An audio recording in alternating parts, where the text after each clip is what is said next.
TDP పాలనకి YCP పాలనకి variation తెలిసిందా? తెలిసిందండి. ఎలా ఉంది పాలన? పాలన బాగుంటుంది.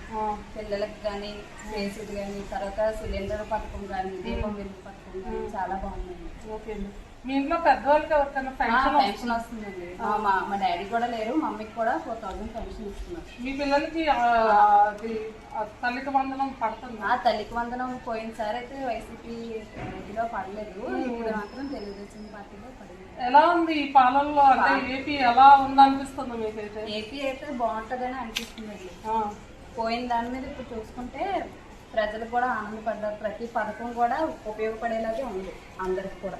అంటే మళ్ళీ రావాలనుకుంటున్నారు టీడీపీ? పక్కాగానండి, కంపల్సరీ రావాలి. వస్తేనే ఇంకా బాగా అభివృద్ధి చెందుతారు.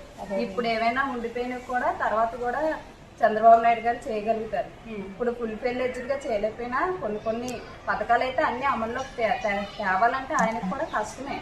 ఒకేసారి అన్ని చేయాలంటే నిధులు ఉండాలి కదా, గవర్నమెంట్ నుంచి అన్ని సప్లై అవ్వాలంటే కష్టంగా ఉంది. ప్రతిదీ మొన్న యోగాంధ్ర చేసే పద్ధతి కానీ అన్ని మోటివేషనల్ గా, తర్వాత ప్రతి ఆడపిల్లకు కూడా ప్రతి దగ్గర తిరగడానికి ప్రొటెక్షన్ అవ్వడం కానీ చాలా బాగుంది.